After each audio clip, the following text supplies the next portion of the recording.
Have you ever been in a situation where a person's words seemed to contradict their actions, or where their body language didn't match what they were saying? Did you know that people often hide their true intentions behind their words? They carefully craft their words to manipulate you into thinking a certain way so that they can exploit your naivety for their own benefit. But what if you had the ability to see through their facade and read between the lines? Imagine how much more effective you would become at communication and persuasion. Today, we will teach you how to become a master of reading between the lies so that nobody can fool you again. Now pay close attention, because this knowledge could save you from a lot of trouble. When someone is trying to hide something, they will often avoid giving a direct answer to your questions.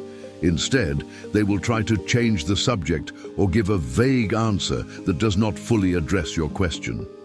For example, if you ask them, "Did you do the dishes?" and they respond with, "What about the laundry?" They are trying to change the subject because they haven't done the dishes. People who are guilty often believe that you already know what they've done, so they may start a sentence with, "Didn't I?" or "Don't I?" This is a subtle way of asking for forgiveness or understanding. For example, "Didn't I tell you?"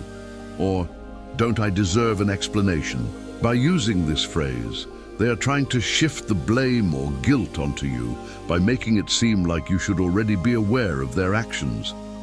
Have you ever noticed someone avoiding eye contact while talking to you? Or maybe they looked away while answering your question.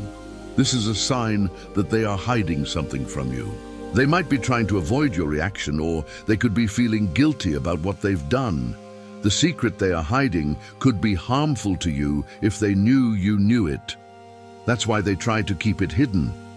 Now that you know these three tactics, you are one step closer to becoming a master of reading between the lies. But remember, with great power comes great responsibility. Use your newfound skills wisely and ethically. Thanks for watching, and we'll see you next time.